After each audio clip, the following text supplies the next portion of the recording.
It's time for Tom Girl with JJ Jurgens. Tom Girl. A different breed.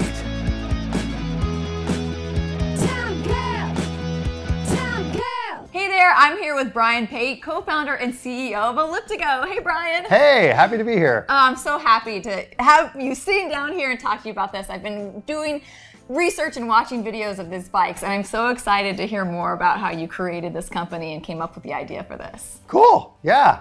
So let's get into it. Yeah, all right. So how did this idea come to fruition? So I was a long time endurance athlete and found myself unable to run anymore. Just put too much pounding on my knees and hips.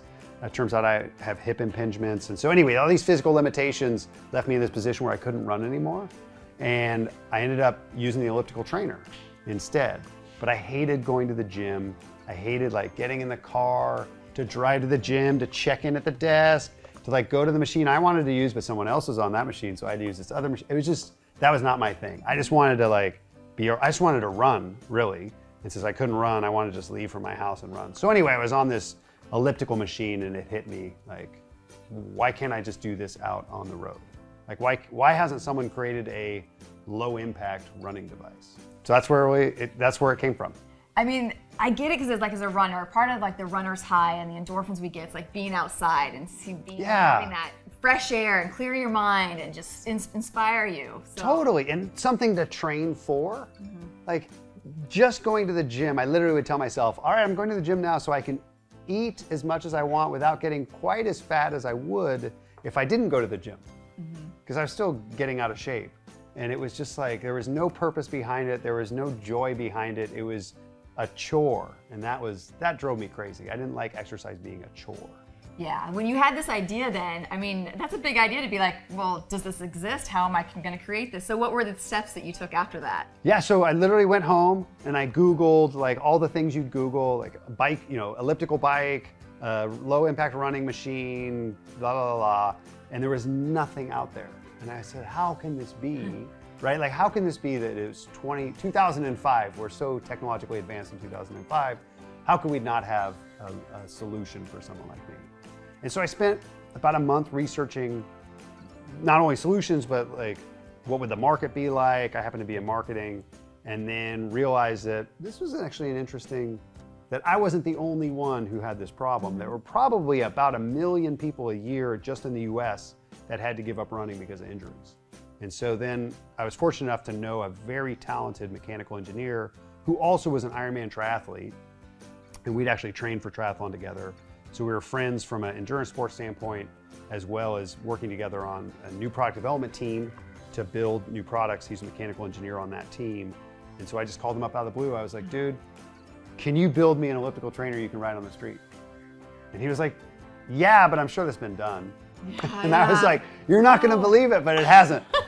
How exciting from the marketing side were you when you found that it hadn't been done though? Like, wait, I could have a huge opportunity here. This could be great. It wasn't that though. It wasn't like, I didn't want to start a company. It wasn't like I was searching for like, ooh, how do I get into the bike industry? Yeah. It was just like, I need this thing and it doesn't exist, and that pisses me off.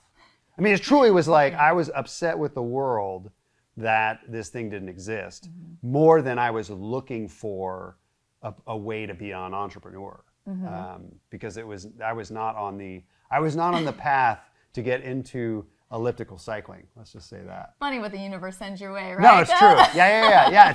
It's been fantastic, but it was definitely a 90-degree turn from where I was headed. Yeah. What was the process then that you guys underwent together? Yeah, so we basically just had a mind meld over the phone, and then I was coming down for 4th of July. So we met July 3rd here in Solana Beach. He lived about a mile from here, and I had used Word, and I'd drawn like, circles and lines and stuff on Word, and I'd drawn this like little contraption that I had conceived of. And of course, I forgot to bring that with me. And so we got to the coffee place and I went to get it and it wasn't there. I was like, oh. So I just grabbed a newspaper off they had like a little pack of newspapers back when newspapers were popular, and took a pen and just drew it on this newspaper. Said, dude, I'm thinking about this. It's like a bike where you have elliptical right here. And he's like, yeah, we could do that. And so we shook hands, and the deal was he would do all the work for free and I would pay everything. And we would just see if this thing was even doable. Like, because our assumption was, many people have tried this and it's like there's something about it that makes it impossible. And so let's just figure out what that is and then we'll put it to bed and be done with it. But then we built it and it worked great. First time? First time. Wow. First time It was I got just on meant it. to be. No, it really was. First time, I mean, it took Brent about a year to actually, because he was working full time, I was working, this was a side project. And so it took him a year to really conceive of how you'd make this thing and then actually build it. He was an engineer, a super accomplished engineer, but he'd never actually like welded anything. Like he didn't have real assembly skills. So he bought a VHS tape off of eBay on how to braze metal. And so he learned to braze, he taught himself how to braze, and then he built our first prototype in his side yard. It was crazy. And but the first time I got on it, I went 20 miles. Literally, I rode it for like an hour and a half. I went 20 miles, I hit 20 miles an hour. People lost their minds. I'd like ride by. These guys were like, literally one guy stuck his head all the way out the window, was waving at me. He's like, "What are you doing?" I was like, yeah. So so I rode it for like an hour and a half all around. I was living in Coronado at the time, all around Coronado, all the way to IB and back. And then it actually, one of the screws started to come out and I heard this noise every pedal. I was like, I should probably check that. So that's why I ended my ride. Literally, I would have kept riding. What else was going through your mind on that first ride? I couldn't believe it worked. I couldn't believe it worked so well. I was trying to figure out, just the mechanic of it, like the mechanism, because we didn't know there's so many variables. How long does the stride length how long should the stride length be? What angle should the tracks be at? Where should your foot be relative to the front? I mean, we didn't know what we were doing, right? I was doing it was the maiden voyage of elliptical cycling, right? So all the stuff that was going through my head was mostly thinking about the mechanics and what we should improve, but also just savoring the experience. Like I was finally sort of running again. And I'd given up running probably 3 years prior, so I hadn't been on a run for 3 years. And so to be back on, and I started on my old running route around Coronado, it was a 6-mile route. I was just like psyched to be back, like seeing the world again at a pace that was similar to running the way I used to see the world. So that was cool. That was really cool. So then what were the next steps for then developing more bikes? Yeah, so we just started iterating prototypes. So Brent created what we called Alpha, which was this super adjustable brazed steel system. And he let me ride that for about 6 months. So I probably put, 1,000 miles on that. I was actually living at the time, in 2006, I was up in Silicon Valley. And so I had come down to do the maiden voyage because the bike was here. So I drove I-5 a lot from Silicon Valley.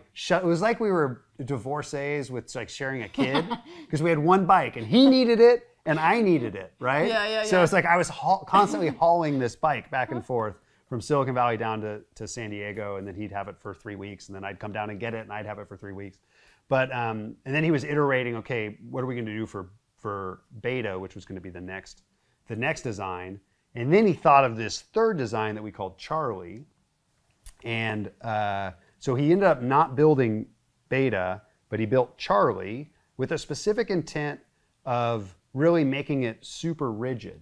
Because the first one was very adjustable, so it had a lot of play in it, right? It wasn't stiff.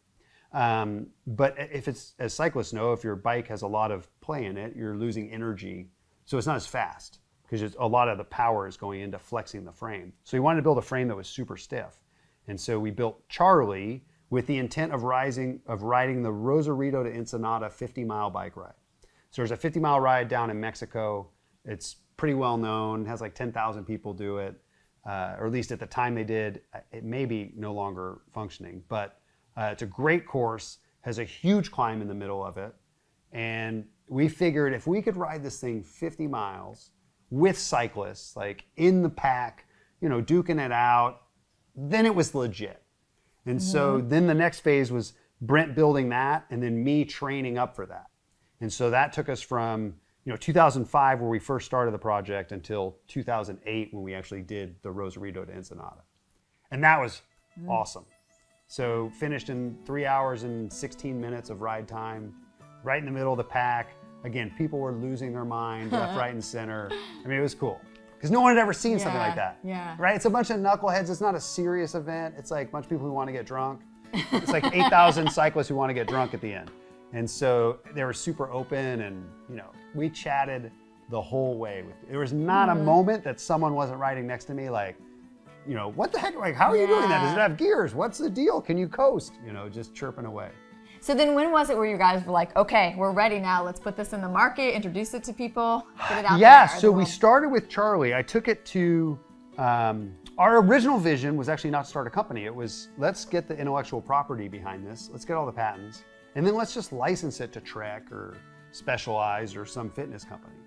And so that was the original vision. That's what we agreed upon because we both had full-time jobs. I mean, I was working at McKinsey Consulting, which is like a full-time job, and trying to get this thing off the ground at the same time, which is sort of a full-time job. And it was hard. And so, and Brent was down here working his tail off as well. So our vision was, hey, we've got something. And in fact, it's funny you bring this. I have not thought of this story in a long time. The first thing I did was I took a week off of McKinsey, and I took the bike to all the bike builders in the Silicon Valley area. It was like a radius, maybe 100-mile radius. There were like 6. One of whom was this guy named Craig Calfee, who I knew absolutely nothing about. But he turns out he's one of like the pioneers in carbon fiber cycling. Like he's super well known in the bike industry. So I call up Craig out of the blue, just cold call him. I'm like, dude, I have this crazy bike I want to show you. And he's like, bring it on down, whatever. And not everyone was like that, but Craig was. And so about 2 days before I'm going down to see Craig with this crazy contraption, he says, hey, do you mind if I bring someone from the fitness industry to our meeting? I'm like, dude, you can bring whoever you want. I'm just a guy with a bike. So I show up, it's Greg LeMond. So Greg LeMond, other than Lance Armstrong, is the most famous American cyclist in history. And so Greg LeMond shows up with his entourage of lawyers, and there's like 10 people with Greg there. And I'm like, what the hell is going, like literally I'm like, what the hell is going on? Like, why is Greg LeMond here? I had no idea. So Craig Calfee had built bikes for Greg LeMond when he was racing Tour de France. So they were sort of partnered in really innovating carbon fiber. And long story, Greg was in a fight with Trek and wanted to get his bike brand back. So he just happened to be in town the same day to meet with Calfee. It wasn't to meet with me, to meet with Calfee. But Greg LeMond was like the 4th person ever to get on Charlie. And so he jumps on it and he just leaves. And Charlie has never been out of my sight. Oh. And Calfee's offices are on an old military base. He has this warehouse on an old military base that's got to be, I don't know, 10 miles in 10 square miles. And Greg's gone for like an hour. And like 40 minutes into it, I'm thinking to myself, oh my God, that's not Greg LeMond. Like, I've just been scammed. Like, these people just stole my bike. I just got my bike stolen, and I'm in the middle of nowhere. Like, I'm in the middle of nowhere in Watsonville or something. What is, like, am I gonna get kidnapped? Like, this whole, like, scenario runs through my head of, like, is this corporate sabotage? Like, what is happening? Yeah, they stole your idea. Yeah, they stole it. It's gone. It's like, it's literally gone, and I have no, like, I don't know how I'm gonna get out of here. Like, I don't know what's gonna happen, but this has all been a scam. Like, it was so funny. But but Greg coming back with this huge smile on his face saying, I want to build these. Literally, he got off the bike and said, I want to build these. I was like, touchdown. Like touchdown, it's over. We won, hooray. And then, of course, as life works, we never ended up building anything with Greg LeMond. It sort of fell apart. But it was, that I would say was the moment. I vividly remember like finally making my way out of the base, stopping in my car just in the middle of a street and calling Brent and being, dude, you're not gonna believe what just happened. Like, you're not gonna believe what just happened. Like, let me tell you this. And so walking him through the whole thing and saying like, we're on to something, all that. And so, yeah, we really thought that was gonna be the thing. We would just license it to LeMond and he would create a $1 billion industry and we'd collect checks. Yeah. That was the vision. Well, so how did the vision then alter a little bit? Because there's obviously a point where you left your job and made this your full passion. So how did it evolve Exactly. to that? So we worked with Greg for like, Greg and Craig for a couple months, and then it was pretty clear it wasn't actually gonna pan out. But it did inspire us to really think of this as a legitimate, credible thing. And so I left McKinsey a little while after that. And then Brent had already left his job and was sort of designing and building Charlie full time. And he already had an idea for what we called Delta, which was a radical departure from Charlie. And so what I did, I took Charlie to a big fitness exposition and showed it to all the fitness companies. And like every single one of them was like, oh, that's really interesting. Let's have a follow-on conversation. And again, we're like, touchdown, this thing's really gonna work. And then, you know, every week one of them would say, you know what, we make indoor equipment, or you know what, this just isn't really quite for us. And things would sort of fall apart. We did end up having one fitness company be legitimately interested, flew us out and talked about acquiring all the IP and basically having us work for them. And we were like, I don't know if we want to, like, I don't know if we really want to sell this thing for nothing and then give ourselves a job working for these other people. Yeah. So we didn't do that. But meanwhile, Brent started to really iterate designs. And so within a year of, really those meetings, he had come up with what we launched. The design for, he did Delta and then Echo. And Echo was the 4th generation prototype, which is what we actually took to market. How much do you think your background, being a triathlete, Ironman, and being in the Marines and having the marketing, like, helped you have that persistence to be like, you could have quit any time along the way that it wasn't actually going through like you thought it was going to, you know, It wasn't the touchdown. Like, how did you keep going, and did that play a part in that? You know, that's a good question. I think a lot of that sort of tenacity that's built up through sports in the Marine Corps, and my parents, you know, instilling values in me. And same for Brent. You know, Brent was an athlete, Ironman triathlete, and his grandfather is actually in the Inventors Hall of Fame. His grandfather invented the CMOS process at Texas Instruments, which is how all semiconductors are made. So everything that's semiconductor based goes back to Texas Instruments and actually to his grandfather. And so, so he had a similar level of sort of tenacity and like stick-to-itiveness. And for me, it was personal because I really wanted this thing to exist for a selfish reason because I needed it. But also, I think because I wanted to prove to myself that I was right. That there was something that the world would be better off if this thing was in it. So it was a little bit of just, I don't know if it's curiosity or desire to be right or sort of like insecurity. I'm not sure what it is, but there was something about both of us that felt that this thing deserved a place in society and would help out a lot of people. And we were willing to do what it took to sort of see that vision through. And we had a lot of good things happen to us. I mean, there were a lot of things to overcome, but we had, you know, investors sort of come out of the woodwork and want to invest in us. We had people that were putting deposits down. We were taking $500 deposits off of a piece of paper. We'd show somebody like, this is what it's going to look like. Will you give us a check for $500? Yeah. And they'd be like, done. So, I mean, there was a lot of positive feedback. I think, and kids really like it. So there's something about when you ride it, like you feel good about yourself, you feel good, and then kids are like, oh my God, cool bike. And you're like, that's cool. Like, why are kids, like, there's something about it that makes you feel a little bit like a celebrity. And so I think that those things all wrap together whenever we had the moments where we thought it was never going to work and we should quit. I think those sort of kept us propelling along. Yeah. And now you have 20 plus people working in this company? How many? 13. 13. 13. We got 13 employees. Fantastic team. Half of them have been with the company for more than 10 years. So we have, you know, the people we've met, the relationships we've formed within the company and within the rider community has just made it feel like a family.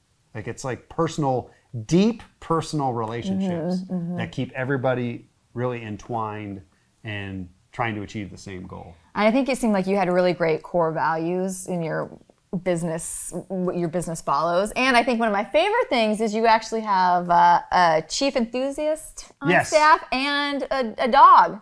We have the chief happiness officer. who's Gidget. She's our pug.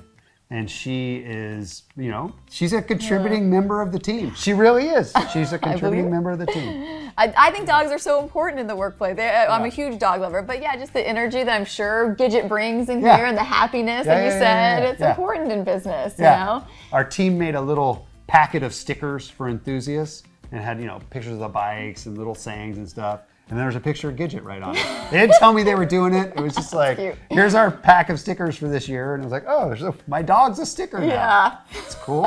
And how does that feel for you to be able to come to work every day now with something that you're like enthused about and that you clearly had a big passion for? Yeah, it's interesting. I don't know anything else anymore. I've been doing this for so long. 16 years this thing's occupied my life.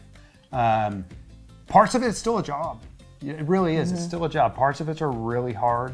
You know, we just got our warehouse 3PL system is going to raise their rates by 50%. You're just like, come on, dude. And so that creates a bunch of stress but other times, you know, you read a story like Molly Seidel. Like Molly Seidel wins a bronze medal in the marathon. Molly Seidel, like, was at my house a little over a year ago. Or I guess a little less than a year ago, last October, like she came down to race the World Championships. Like, how cool is that? Like, I'm so mad I missed that race. You know what I mean? It was a Friday afternoon. I was working really hard. I knew she was running. They switched the time of the start.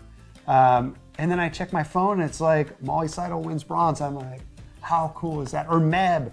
So, you know, Meb Keflezighi. You just build these relationships with these people who are just such high quality people, and then they go do something amazing, and you're like, oh my gosh, you know, maybe they would have done it without the ElliptiGO, but there's something about like feeling like a part of their story that is just really cool. And not just them, like there's people who fight cancer, you know, within the family of ElliptiGO. There's people who lose 100 pounds, who get off medications, who feel like they can run again, and just the letters we get and the positive energy that accrues around this experience has been overwhelming. Yeah, I'd love to talk about that more because I know you guys have helped out so many professional athletes. You have celebrities that love your products, and you're also a lot of university athletic programs contact you to help athletes. So talk about how kind of you have been significant in all of these people's journeys, and how they incorporate your training on the ElliptiGO with the training programs they're already doing. Yeah. So runners have a real problem in the sense that they can only run so much because of the pounding. So running is a very injury-inducing activity. 40 to 80% of runners every year get an injury from running that prevents them from running for at least a week. It's a huge issue. And so you get these people that, you know, running is their passion. And it could just be recreational, could be at the highest level. But they can only run, they're always teetering on the edge of injury because they're trying to run as much as they can to get the training value. But if they run too much, they can break their sacrum. I mean, they can break their foot. The injuries are significant and very detrimental to their overall longevity of their career and the individual, you know, the time in the career they're at. So what they're able to do by integrating the ElliptiGO into their training is to get a lot of the training value of running. So the cardiovascular work, the motion of the ElliptiGO is similar to running. It's weight bearing. The heart rate is very similar. So you can emulate a lot of the same workouts on the ElliptiGO that you can do in running and get almost the same benefit. But the likelihood of injury just plummets.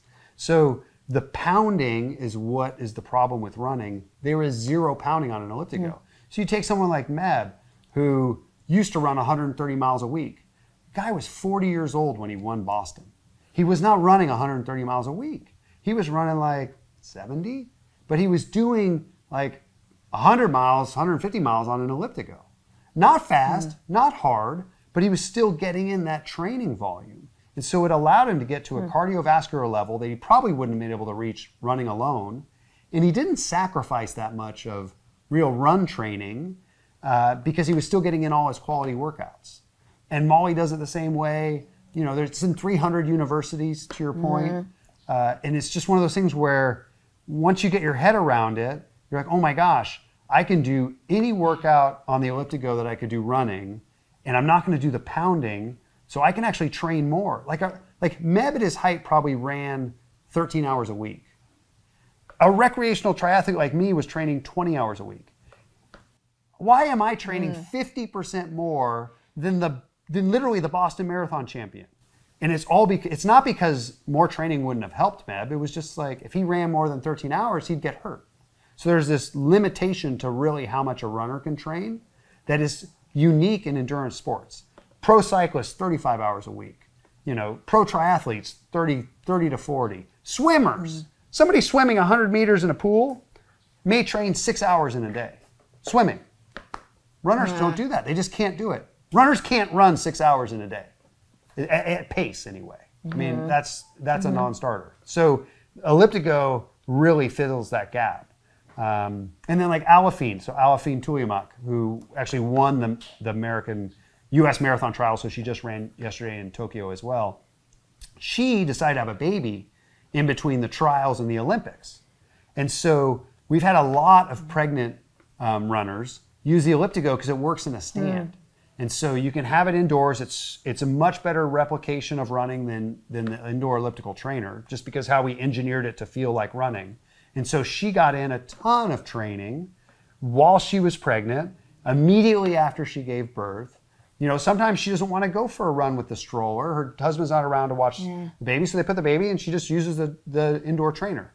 So again, it has a versatility to it that just adds a lot of value. Yeah, and I'm sure for people in Midwest climates, like where we grew up too, where you're kind of dead in the water for months, so you're like, I'm not going out and running in this. So it's how great to have that too. Yeah, exactly. Yeah, the indoor solution really adds a level of versatility that just again, makes it more useful. Yeah, and you mentioned the family too. Talk about I know you have a huge Facebook community. Talk about how the family has evolved. It's been amazing. So our customers drive all of it. Really. So our customers in like 2011 decided to set up their own Facebook group. And we were like, cool. And so they, like this one woman, Patty, who I know, just set it up, and then people started joining, and it became the hub for all things ElliptiGO. And now it has 5,100 members, like hundreds of posts a day, hundreds of comments on posts. Relationships have formed. People have gotten married through ElliptiGO. Babies have been birthed. I mean, it is its own world of this. Really, like it's what Facebook could be. It really is. It's all about ElliptiGO. It's all positive. It's moderated by these two women. Patty still moderates it, and then Dee Dee. Dee Dee, right now as we're speaking, is doing a 24-hour ElliptiGO ride. Oh, wow. In Michigan. So there's 4 people in Michigan right now who are 5 hours in to a 24-hour. One of them is trying to set the world record on ElliptiGO for 24 hours, which is like 315 miles. So he's trying to ride like 315 miles.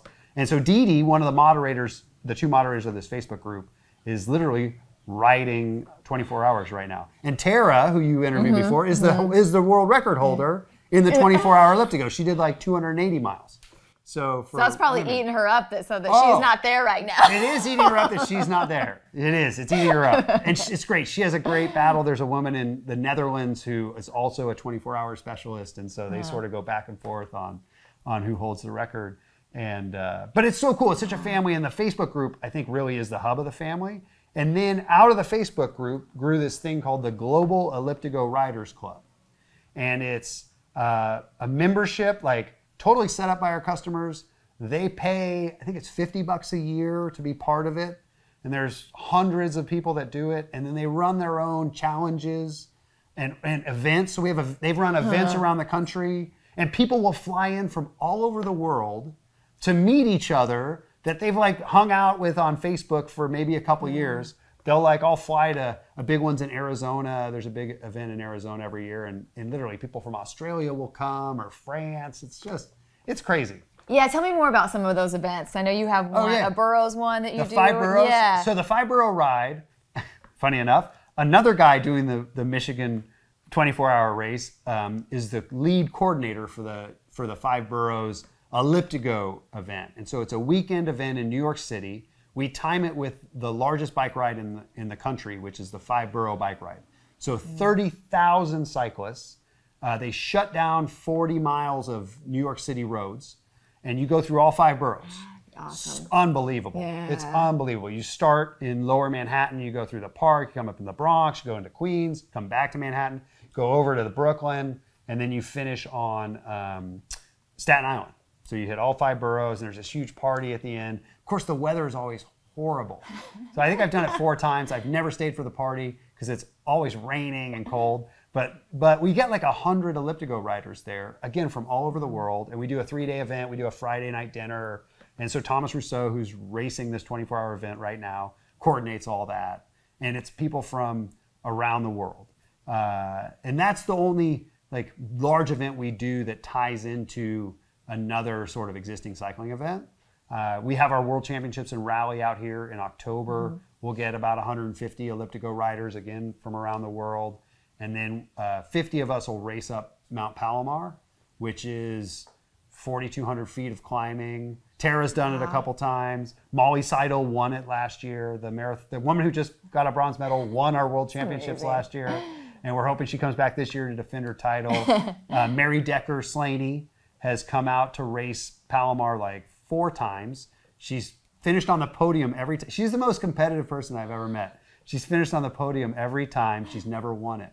Uh-oh. So it's funny. But I think that's the community, these events, it makes it, that's the part I think that keeps everyone, that's kept everyone here for a decade. Mm-hmm. It's less about the product and making money and trying to run a business and all of that. And it's more about just being a part of this experience and meeting these people who, as a fan of, I remember 1984. I remember the race where Mary Decker ran into Zola Budd and they felt it was this big thing. And it turns out, I remember the guy who came to pick her up. Well, the guy who came to pick her up was this British shot putter who they got married. His name's Richard Slaney. And like I've hung out with Richard several times now. Like it's kind of cool, right? Yeah. Like, Jennifer Lopez has a bike. And so my chief enthusiast and his 2 twin girls got to go up to J-Lo's house and like hang out, and they got to hang out with Paul Abdul. They got Shaq to meet. too, right? Shaq has it. Now we've never met Shaq. Oh, okay. But Shaq is awesome. So Shaq, he owns 3, and he posted this video out of nowhere on Facebook of him riding an ElliptiGO. That's how we found out he owned it. And each celebrity is always different because like some of them like want like the celebrity deal, and they're like trying to be like very antagonistic, and other ones just buy them and then you find out. Yeah. And so Shaq bought one, and then on his 3rd one he just bought about a year ago, he bought a $5,000 bike for the woman behind her. Aww. So he was like in line to check out. He buys his ElliptiGOs at a store, and then he lets everybody take photos. And then the store owner called us up, was like, hey, I want to send you a photo of me and Shaq. Shaq just bought another ElliptiGO. And by the way, he bought the bike for the woman like next in line. I love hearing stories like that. Like, passed Shaq's it on. a good dude. Yeah. And so he's so yeah, and some of those things are like sort of heartening. Yeah. And then you're like, I don't know how I feel about it's like Shaq's a very big dude. Like I don't know if I want him on a bike. Like at the same time. Yeah. So but it all works. It all works. Oh yeah. No. I mean it's his 3rd one. He really likes it, and he's never asked for anything, and it's sort of it's cool. So you get these really cool like TV appearances, and Sergey Brin, who co-founder of Google, he's bought 11 ElliptiGOs. And when they made the movie The Internship, he was at Google the day they were shooting all the stuff about Google. So I don't know if you remember about the opening, they get to Google and there's like an autonomous car and people doing all sorts of crazy things. So Sergey comes down because he'd ridden his ElliptiGO to work that day, brings his ElliptiGO down, and he does his cameo for the movie on his ElliptiGO in the opening scenes of like showing how crazy Google is. Now I gotta go back and watch it. Yeah, no, it's great. It's how cool is that? Yeah. So little things like that are super, super cool. CBS just did a big thing on Alafine because she got the IOC to change their stance on women bringing babies to the Olympics so that they could continue to breastfeed them. Mm-hmm. And it had impacts just not for her, There were several other women that were in the same situation and felt like it was total gender discrimination, which is what it was. And so she's being interviewed by CBS News, I think it was CBS This Morning, like 2 days ago, and she's training on her ElliptiGO. Like during the segment, you're just like, how cool is that? Like, how cool is that? And some of we didn't know about it, our customers found it. So we started getting emails from customers like, hey, did you see CBS This Morning? Good job with the product placement. And we're like, what are you talking about? Yeah. Oh, that's great to see your stuff out there everywhere and everybody enjoying it. Yeah. So what do you say to people who are just like, who haven't heard of you yet and haven't heard of this and who are like, I don't know, I just feel like I'm more of a biker, or like, what do you think that they might discover about this that they would have no idea that they're going to have this experience? That's a fantastic question. I think number one, if you can ride a bike, you can ride an ElliptiGO. It looks really intimidating because it looks so different, but once you step on it and go off, you'll figure this out. Like once you get on it and start riding, you're like, oh, it's like riding a bike standing up, except I'm running at the same time. And so it's very doable. It climbs hills really well. That's another thing that isn't obvious. But then when you think about it, you're like, well, when I climb a hill, I get out of the saddle and I stand up on my pedals. That's how I ride when I climb a hill. And here you're always out of the saddle, standing up on your pedals. So you're sort of always in a good hill climbing position on the ElliptiGO. You don't need to rest. The other thing, people are always like, well, I need a seat because I need to rest. And once you start riding it, I mean, these people are literally going 24 hours straight without sitting on their ElliptiGOs. And that's not close to like the record. I mean, some people have gone days straight, but you don't need to sit. It's like going for a run. Like you don't bring a chair with you when you go for a run. But it's amazing because there's something about people when they see a bike, they're like, well, you can't have a bike without a seat because you have to sit to pedal a bike. And you're like, actually, you don't. We figured it out. We thought so too. 16 years ago, we built this prototype, and I went 20 miles without sitting. And now people go 300 miles without sitting. And so it's really, I think that's the other factor. And then it's a full body workout. I think that's something else that people don't understand about how effective it is running is very leg centric. Cycling, very leg centric. The ElliptiGO, you're using your core for balance, and you're getting some upper body from balance as well. And so it really is a whole body workout. And because of the way you engage the system, it really works the posterior chain. So it works your glutes, your hamstrings, your calves, as well as your quads. Whereas cycling is very quad centric. Like if you look at cyclists, they have very big quads. If you look at ElliptiGO riders, they have very nice legs. And I think that's really because of the balanced workout. So yeah, and try one. Look on our website, go for a test ride, because the test ride's really the thing. Yeah, I'm excited. I get to go on a test ride today, which I'm pumped about. But before we do that, can you show us, I know you have a whole product line. You were talking about, you have the ElliptiGO, and then there's the bike that without the stand-up bike. So let's show everybody some of the products that you have. Yeah. All right, look at these beauties. Okay, all right, Bryan, walk us through each one and what their names are and what they're, Yeah, so this is our most popular product. This is our 8C model. And this is the one that really built the company. It's the original concept, low impact running. You can see it has this super steep return angle that emulates the kick when you're running, and then this nice long stride, that lets you really get 26 inches of stride length to have that running feeling. It's our most popular product. It's the one that Molly Seidel trains on, Meb, Alafine, all of them. This is the product that everyone loves. Most people start off with, we've got more than 20,000 of these things on the road now. And how does so I see some gear Yeah. here. So talk about how you do it. It's got 8 speeds, so it's called the 8C because it has 8 gears. They're all actually contained in the hub, so there's no derailleur system. It's all self-contained in the hub. It's made by Shimano. It's a very high-end technical piece of equipment, but it allows you to shift while you're stopped, so you don't have to be pedaling like a regular bike. And then it gives you enough range to climb literally the steepest hills in the world, and also still get up to over 20 miles an hour comfortably. So cruising speed on this, if you're working to get a good workout in, about 15 miles an hour. So not nearly as fast as a bike to get in really hard heart rate, but still people go 300 miles on this thing in a day. So it's a very viable system. It's super fun. You're upright, you're comfortable the whole time. You have a great line of sight. So you can see over traffic, you can see over SUVs. You're the most visible thing on the road basically, because no one's seen one of these before. You've got 55% more surface area that people can see, and that's also what creates the drag that lets you get in such a good workout without having to go really fast, like you would on a bike. Yeah, and as I was say, that's kind of the difference you said that people will experience different from people that are used to riding bicycles on the road. They now could maybe get clipped by a car.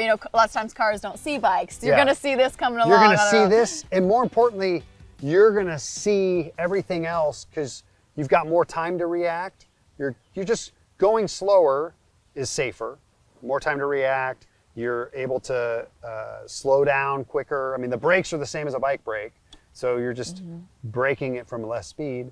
And then you have this amazing line of sight, whereas you're coming into an intersection and let's say there are cars everywhere, you can see over all the cars. So you can see, okay, there is a car that's running that light, I better stop. You're not gonna go into the intersection because you didn't see the car because you were sort of blocked by a small SUV. No small SUV blocks you on this thing. A Suburban doesn't block you on this thing. You literally see right over the top. It's amazing. Awesome. That's great. All right, so this is the main one. So this is the main one. It's the 8C, the one everybody loves. This is our 11R. So this is the top of the line product. This is the best product we sell. It has the same frame as the 8C and the same fundamental benefits. So again, that really steep return stroke, the long stride, the running-like experience.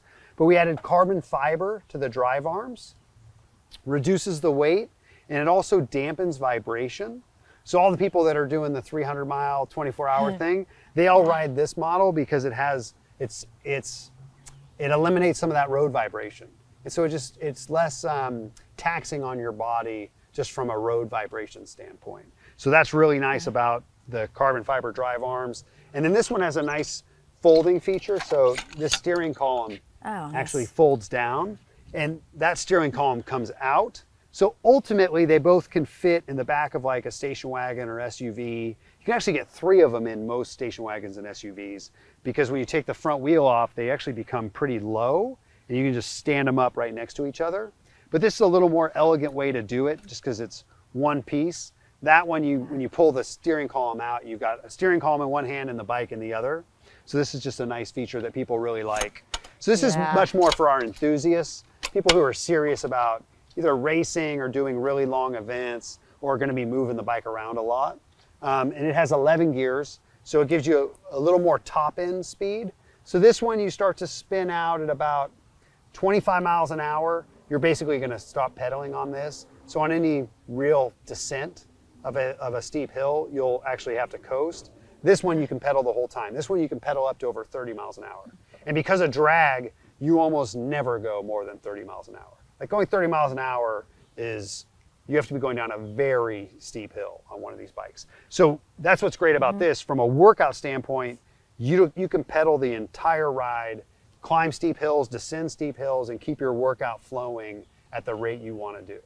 What would you compare, like either on either of these, the workout compared to if you're going to go spend, an hour on this versus an hour running, an hour on the bike? Yeah. So it's almost 1-to-1 with running. So exactly, and let's use running as the baseline. So let's say you're going to do a 7-mile, 50-minute run. You'd probably end up going 15 miles on this in an hour. So there's maybe a 10-minute difference, running versus this. You maybe work out 10 minutes more on this to get the same heart rate, same number of calorie burn, same workout effect. On a bike, you're probably talking an hour and a half to 2 hours. Bike is just, you coast a lot on a bike. They're so light, they're so efficient. Bikes are designed to move people from point A to point B. And people use them to get a workout, but that's not really, they're all trying to get you from point A to point B by using the less amount of energy possible. That's not our process. Our process is to give you a workout. And so we're much closer to running, where it's like, we want your heart rate to be up, your weight bearing, you're using your whole leg. It's a full body workout. You're drawing your balance from your core. And so as a result, it's almost as time efficient as running. Some people say it is as time efficient as running. probably comes down to the individual, but it's right there and much more time efficient than cycling. All right, so tell me about this one. Cool, so this is our newest family. We call this the stand-up bike family. This is our R sub model, standing for road stand-up bike. This is our M sub model, standing for mountain stand-up bike. That's a pretty beast. Yes, same frame. So you can use the same frame. You can have an on-road version or an off-road version. And then it just comes down to your tires, your fork, that's a suspension fork. This is a road fork. But what's great about it, both have disc brakes. They are fast, they're fun, they're simpler. The main difference being they don't emulate running. So they have a circular pedaling motion, just like a regular bike. And then they're totally configured for you to comfortably ride for hours on end if you choose out of the saddle. So they have these nice oversized pedals that you can see where it supports your entire foot, much bigger than a regular bike pedal, so you don't get the fatigue on your pedals. And then it's one size fits all on the steering adjustment as well. So this will adjust about a foot. And then super fun, people love them. The nice big tires absorb a lot of that road vibration. It is interesting because this is where, like, you know, the elliptical, you're used to seeing this in the gym where you don't have a seat like a bike. So I can see where people, you see this and it is kind of like, wait, how does that work without you know, ever being to sit down? How long do you think it takes people to get accustomed to that quickly? 2 minutes. Yeah. 2 minutes. Yeah, it's really, these ones in particular, people just get up and go. On the long strides, they look much more intimidating. They're just bigger. They just look more intimidating. It's a less intuitively obvious pedaling motion than this is because it's new and this is existing. So those maybe take 5 minutes. It takes about 5 turns to figure out how to ride that. This, people just get on and go. And in this one, I brought an example of our e-assist kit. So we can electrify any of our bikes. That's so fun. So fun. And it really is so fun. And I've become a huge advocate of the electric assist. It makes the bike so much more useful because for little trips that I would do in my car, where I don't necessarily want to get a great workout in and it's only a mile, I jump on my e-assist ElliptiGO. And I get there faster and I get to go right up to the door of wherever it is I'm going. I don't have to look for parking. I just park, lock it up real quick, go do my little errand, whatever I get at this grocery store, put it in my backpack, and boom, I'm back home. Talk about that transition though for you, because it was a little tough to get to the electric after being such an athlete. No, so when people first started talking about, hey, you should electrify your ElliptiGO, we were like, you guys are idiots. And that is the opposite of what we're doing. We want people to get exercise, and that's cheating and all that other stuff. And so we lived in that sort of world of anti-e-assist until we started to ride e-bikes. Just like my mom has one, and I was like, oh, this thing's actually really fun. It's like a little motorcycle. And then it was like, I wonder if it'd be cool to have one on an ElliptiGO. And then so we built a little prototype, and it was like, this is super fun. And and it is. It's like a huge scooter. It's like an adult scooter, and it goes 20 miles an hour, which is super fun because then you're passing a ton of cyclists and they don't know if it's electrified or not. And so you're just smiling away, and there's a nice dynamic between us and traditional cyclists. But it really, I can't believe how much more I ride my e-assist version ElliptiGO than my non-e-assist. It's unbelievable. It's shocking. It's truly shocking to me. If you had told me, before I started riding it that I would almost exclusively ride my e-assist, I would say, there's no way. I love my regular one. But the e-assist, it very much has a place. It's really good for people who are recovering from an injury, or if you live in a super hilly area and you're nervous about not being able to get home or you're going to get too tired. It really allows you to expand your horizons and take rides that you would normally not be willing to take because you're sort of feel like they'd be too taxing or they're too far, and it helps everyone ride together. So we do group rides, our whole company, and we have people who are stud athletes We have people who are sort of regular people. And for years, we've had to break into ability groups because it's just not fair to either group to try to force them to ride together. But with e-assist, hey, everybody can ride the same speed and get in whatever workout they want. You can work your tail off. You can turn the e-assist off and get crushed. Or you can put the e-assist on level 5 and just like hang out, right? Yeah. And win the race. So it's a neat, I'm a huge proponent of it. It's fantastic. That's another fun thing, like you said, building the community. Because there are so many things that you don't want to go, like I would never go out with our videographer here on a bike ride because he'd be killing me, but it's like you could, you know, different levels. You can all ride have together. fun. Yeah. And then you said you can put that on any of them. So if you already had one of the bikes, you could just purchase that as a separate kind of kit. So we sell it as a kit. And we can install it onto a new bike, or we can install it onto an old bike here, or anybody can do it at home. The installation process is straightforward. And it's been selling really well and tons of positive feedback. It's just, it's great. It's great. It really is. Yeah. And then, sorry, a little bit more on this one. Yeah. So this one is for people who want to be out in the mountains, more rugged terrains and everything with this and go hard. This is for mountain biking. So it's for any sort of mountain bike trail. You can do cross-country mountain biking on it, take it really wherever you want. Just adds flexibility. You can obviously ride it on the road. And you can ride this one on hard dirt pack and sort of light off-road applications. So this one's set up to be really good on the road. This one's set up to be really good on off-road. You can sort of switch it if you want. Both are really fun. They fit. And the other nice thing is, you know, we've created, especially those bikes, this really new system built on a very well understood and old technology, right? Bike's been now around for 100 years. Every village in the world has somebody who can fix a bike. I mean, it's one of the most ubiquitous items in the world, is the bicycle. It's foundational to transportation in many places.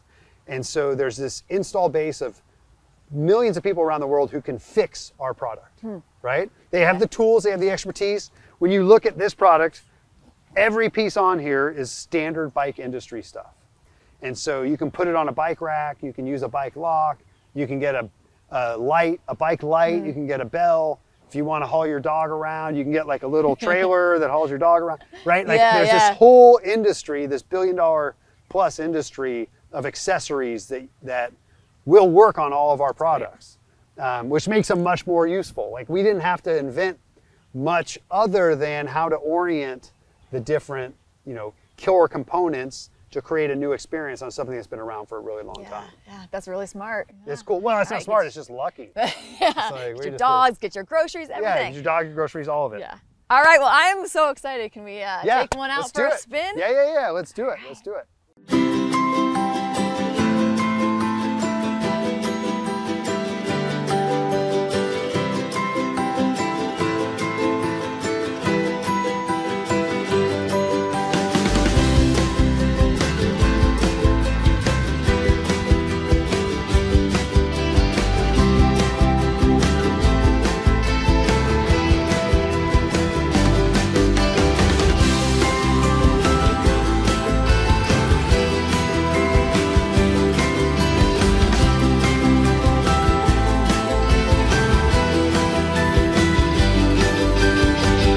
Thank you so much, Bryan. This was a blast. Well, you did great. I'm hooked. Minus that hill at the end. I'm going to have to practice the uphill, but I mean, so much fun. I can see why people are just addicted to it and love it. So tell people if they want to get their own, how they can find you, what they can do. I mean, it's the website. That's the best place to go. So ElliptiGO.com.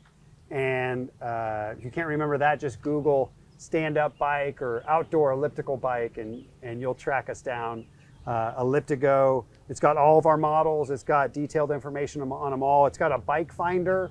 So if you're like, I don't know which one to get, you can put in some input and it'll tell you, it'll give us you suggestion on which bike is right for you. And then we have test rides. We have 150 test ride locations around the country and really places around the world. So come to the website, you'll figure it out. All right, guys, there you go.